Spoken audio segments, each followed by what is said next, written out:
Okay. All right, everyone. Thanks for joining us for our second installment in the 15-minute lunch break. Today, we're talking online giving days, and we're going to talk about the 5 essentials for online giving day success. So again, just a reminder, we're new. We're First Name. We launched in February, but we've been doing this for a long time. We're a combination of BWF and BWF's digital arm, the Groundwork digital arm, with technology platform Hubbub, which is a wonderful company we've worked with over the years, and we've come together to create First Name to offer a complete personalized digital fundraising. We want to be able to scale up personalization so that every single donor in your database and prospect and alumni and everyone else is able to have a personalized experience. And we do this through technology, through services, through coaching, but ultimately, what we're trying to do is position the people in your organization to be more efficient, more effective, have more fun doing this wonderful work that we do. We do a lot of technology. We believe very strongly in technology assisted work, but we also remember that people are ultimately what matters when it comes to fundraising. And that's what we're trying to do, empower people to be more successful through the tools that we have. And I think a great example of empowering organizations and the people in those organizations to be more successful is the online giving day, and everything that's happened with the online giving day over the last decade. I think there are very, very few, if any, firms out there who have done more online giving days than we have, more than 200 over the last decade. We're part of one of the very first at Florida State University in 2011 and 2012 with the very first Great Give. And what we've been lucky enough to learn over that period of time is it's formulaic, much more so than really any other program or service we offer. And this really doesn't matter if you're in higher education, NGO space, environmental, animal welfare, healthcare. If you're able to do these 5 things well, now granted, there's nuance between each institution and each vertical and how you do those things, but if you're able to do these 5 things well, you'll have a lot of success on your giving day, whether it's your first, your second, or your 10th. And first things first is leaning heavily on authentic video. Now, in the higher education space, we've really done a lot around student-produced video with our student engagement teams and so on and so forth. But really, this is true of any cause, any nonprofit. Authentic video captures people's attention.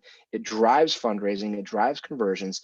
So being able to produce a lot of that authentic video is very important. We're actually going to talk next week about how to produce more authentic video. Again, not just in the higher education space, but for all nonprofits with development officers, digital development officers, volunteers. We've seen plenty of studies that show authentic video. And it doesn't mean poor quality. It just means not that really high-end stuff. It means the type of thing that a capable video producer can record on a phone, pop into maybe iMovie or OpenShot if you're on a PC, and produce something that carries the story, carries a narrative, that brings people in, that provides more emotion than written word or even still images can provide. So the authentic video piece is important. And part of the reason why it's important is because video is solid gold when it comes to social media, especially. And paid digital is very important to expose people to this video you're producing.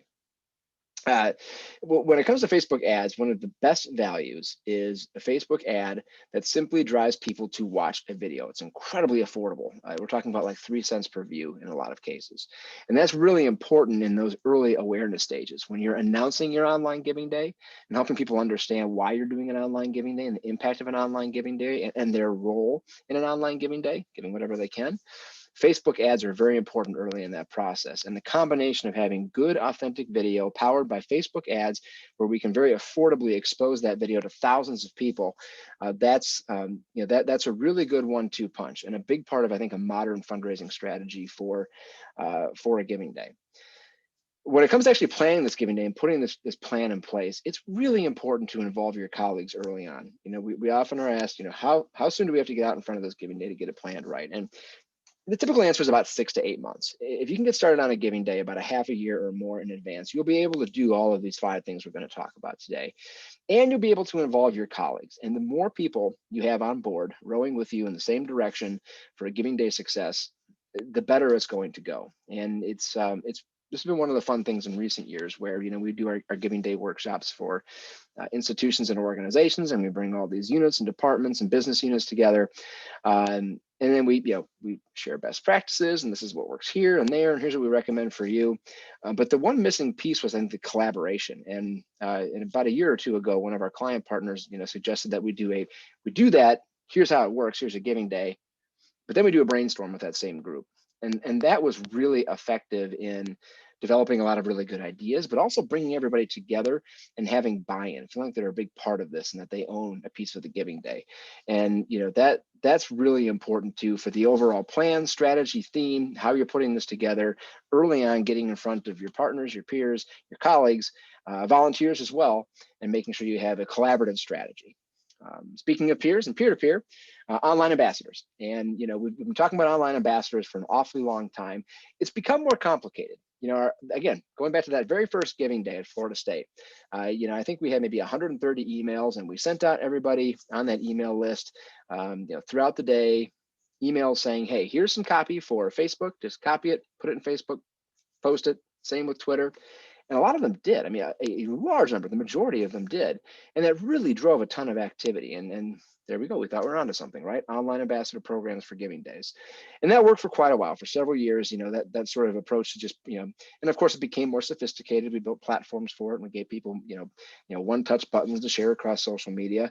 And that is all still really valuable. But what we've discovered more recently is we probably need to be a little bit more deliberate if we really want online ambassadors to be a big part of an online giving day. So some of the recent developments are launching fundraising teams.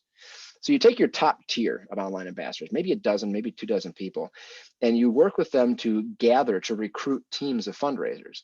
One of the things we discovered over the past couple of years is an online ambassador who is recruited by an ambassador will outperform the ambassador in terms of total fundraising by a score of 2-1. So, you go out, you find your ambassadors, you inspire them, they share. But if those ambassadors bring in new ambassadors themselves, the new ambassadors they bring in are far more effective when it comes to actually driving fundraising performance. So fundraising teams is a great way to go about doing this. That works especially well with students too. If we're able to get students who are team leaders leading those fundraising teams. And it does require having a volunteer manager for this. This is a position where you really need to kind of do some hand holding for sure, some coaching, some incentivizing, making sure that we're getting those ambassadors spun up and inspired. So that team approach where you have a team leader leading a team of a dozen or so fundraisers can really be a difference maker for an online giving day. Now, we still want to do the blanket mass approach. We still want to be able to get content out to hundreds of online ambassadors who sign up to the platform and share. That's sort of the secondary piece that kind of gets that general buzz going. But if you can kind of go at this 1-2 punch where you have a really deliberate team-led, top-tier online ambassador-led group of fundraising teams, and then you also have sort of that wide approach for anyone who wants to sign up and be an ambassador, we've seen that work really well. Major gifts. It's finally getting there, I think, for the online giving day. And it makes sense. Obviously, for matches and challenges, we need big gift donors to help us support that. So that's been happening for quite some time. But more and more, as we do our digital development officer programs and trainings, we're seeing a lot of development officers recognize how important and how powerful a giving day can be as a final motivator. As someone, you've been working on a solicitation strategy with a major gift prospect for 18 months or more, if you can position it so that the ask is happening right around that giving day, that works really well. Because while a giving day is primarily an annual fund tool, there's a lot of attention and a lot of activity. It is probably your institution or organization's biggest celebration of philanthropy or fundraising throughout the entire calendar year. So you want to leverage that. And beyond the match and challenge sponsorships, we are now starting to see some development officers who really truly are factoring giving days into their much longer solicitation strategies, because there's tons of stuff going out on Facebook. There's tons of stuff going out on LinkedIn. You've got friends sharing with other people. Your major gift donors aren't immune to that. They're not above that. They see that, they're inspired by it. And that can be that little push that gets them to sign the dotted line. I mean, we had a giving day, I think fall 2019 is probably the best example of this yet, where a development officer used digital tactics mixed in with their traditional tactics and signed 4 7-figure gift commitments on the giving day. Now, that's a pretty extreme example, but plenty of them are doing 6- and 7-figure gifts on a regular basis. So make sure you're positioning that giving day for success throughout the year. Donor journeys, modern fundraising strategy. We want to make sure that, again, we're getting plenty of time. This is probably 6 to 8 weeks. We talked about planning a giving day 6 to 8 months before the giving day. But for your donor warming strategy, you want to start this about 6 to 8 weeks. You want to do things like put offers out there. Maybe it's a free t-shirt or a decal, or in this case, we have like a watering guide, is the type of an offer that can be, if you're in the environmental space. We want to, again, really use modern modern marketing tactics, Facebook ads, journey-based approaches to email, automation, to go out, find new leads, maybe refresh our database, get new people into the system, get this going about 6 to 8 weeks so that you number one, build and warm an audience, and number two, help them understand, why the giving day matters. We talked about this, I think, last week. It's that the continuum that we're really focused on for all of our campaigns throughout the year, and giving day is probably the best example of this, where we start with awareness. Giving day is coming up. This is when, this is what it is. Consideration. So we start with impact of giving. So we let them know where it is, when it is, what's happening and why, and how giving to the giving day helps support the mission and the cause. Intent, now it's kind of consideration part two. Now we're focused on the donor seeing themselves in this, why their $25 gift matters. So they know when the giving day is happening, how the gifts will be used, and how their specific gift makes a difference on the giving day. And if you do those things over 6 to 8 weeks, and you have it in people's Facebook feeds and LinkedIn and Instagram and across Twitter, and they're seeing it in their emails, and we're sending it to people who are actually opening those emails, so we're getting better open rates, and we're really going down that funnel and targeting the people who are following us on this journey. Once we get to the giving day, the conversion is just filling out the form. They've already been primed to do it. They're ready for it. They know what to do. And then we go into stewardship. And then immediately we go right back to that awareness piece, and we're building at the top of the funnel again. And that's really the road to retention. This continuum applied to a giving day is a really great example of how we can lead donors along a journey, bring them into the conversion, start stewarding them, and then put them right back on top and retain them. Last but not least, technology. It's an online giving day. You really need a platform that does everything well. And some of the questions you should ask yourself for an online giving day: are there automatic real-time updating donor and dollar totals? There has to be. It's about urgency. It's about being in the moment. And it does make a difference over time when people don't see numbers moving up. When they log on and they start scrolling through and they click on a page, and every new page they open, there's new numbers, or maybe even without opening a new page, the numbers are ticking up. Again, that's really how it should work. That inspires giving activity. That makes a difference in conversion rates. Floating give now button. When you scroll up, you'll notice here in the screen grab, there's that bright yellow donate button. Does that donate button disappear when you start scrolling, or does it stay anchored at the top of the screen? On a mobile device, it should drop to the bottom. It should be right above that home button on most phones, so that your thumb only needs to move a half an inch up to make a click. That is a difference in several conversion points on a conversion rating. So, and that makes a huge difference. If you're driving 50,000 people or 100,000 people to an online giving day page, and you've got a difference between 15 and 20% in conversion rates, I mean, you can do the math. That's a lot of donors and dollars that something as simple as a floating give now button can make happen. Matches and challenges, donors are 20% more likely to give when a match or a challenge is in play. Online ambassador tools need to be there. And of course, the platform needs to facilitate video. Again, all of those pieces, there's a science to it. I mean, I've now been involved in multiple different online giving day platforms, and assisting with the build, advising on that, studying how they work, what happens. And we're really proud of our platform, where 1 out of every 5 site visitors, 21% average conversion rate for anywhere on the site. Doesn't matter where they land. If they get to your site, because we do all of those things, we're going to drive them to make a gift more than likely. And once they get to the gift form, it's almost a done deal. We have a 70% conversion rate on the gift form. To give you some context, the industry average for a nonprofit gift form is 13%. So very proud of that. And these are really the questions you should be asking yourself about your giving day tools or platforms. Are you converting traffic to donors? Because that really is what it's all about for an online giving day.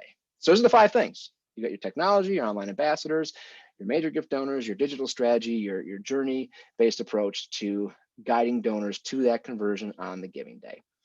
Next week, we're going to talk a lot more about authentic video. We mentioned it very high up at the top. This is a really important part of modern donor engagement and communications. Every organization, whether you're a tiny one-person shop or whether you're a massive organization with 100 people in a development operation, we have to figure out how to get authentic video out there. The savvy ones are doing it, and they're having a lot of success with it. So we'll talk about authentic video next week. Giving days, whether it's your first or your 10th, if you want to grow an existing event, reposition it, pivot it back to participation, maybe focus more on major gifts. Whatever you want to do, we've done a lot of online giving days. So please, follow up with me. You can go to firstname.co to learn more about our services. And again, I think we had that question off the top about the recordings for the webinars. That's the email right there, justin@firstname.co. So I'm going to go look back on top here for some questions. If anybody has any questions, feel free to drop them into the Q&A or into the chat. I'll check both. And let's see. So first question I'm getting here coming in through the Q&A is, how do we incentivize online ambassadors? That's a great question. And I think it's a question that's been asked a lot over time. You go back to Social Toaster was pretty big for a while, sort of in the mid-teens. People were using Social Toaster quite a bit with a scoring system to incentivize ambassadors, and it's an interesting question because I've seen it work and not work both ways. Number one, that team approach and having a top tier of online ambassadors identified that you work with on a regular basis.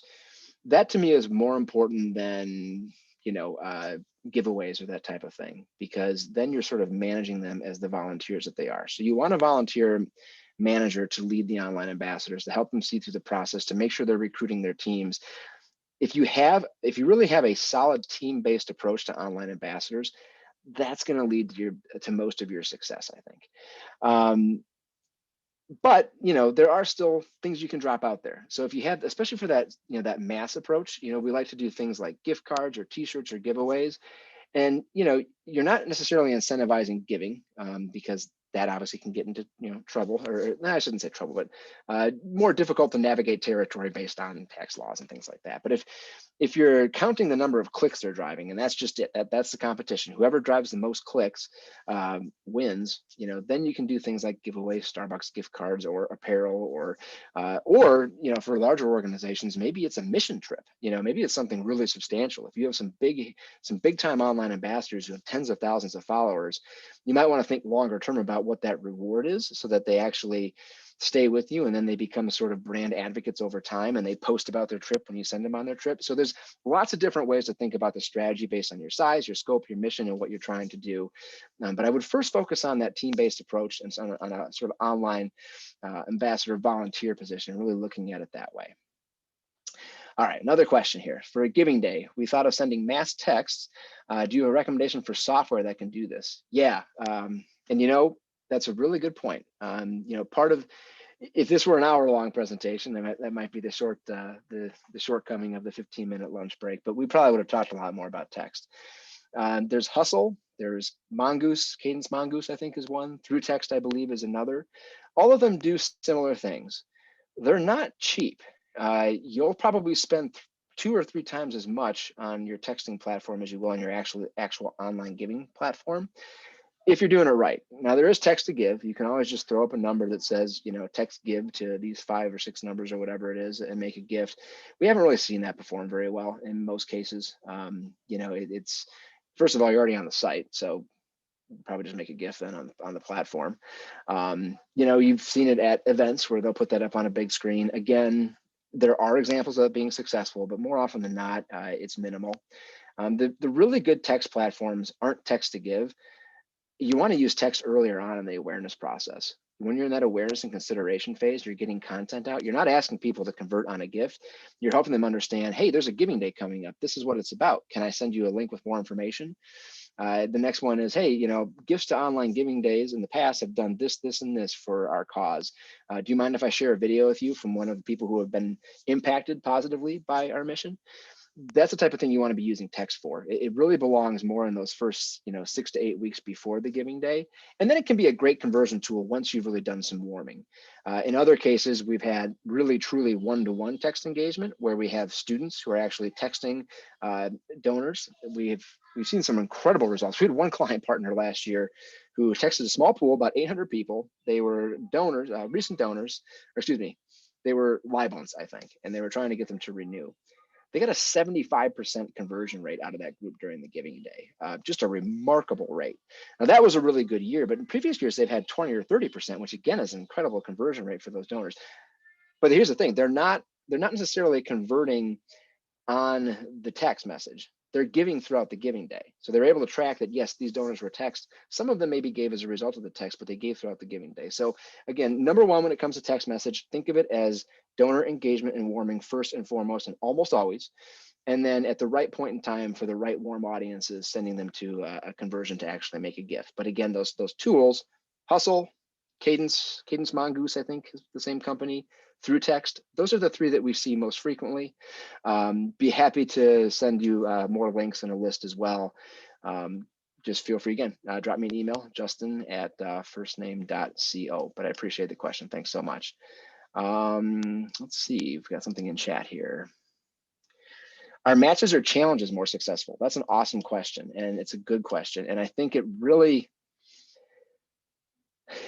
it depends on the fund or unit or cause that they're associated with, and the audience. So, for example, if someone's going to give you $25,000, and there's no way on earth you're going to raise $25,000. You're a small organization. It's just not going to happen on the giving day.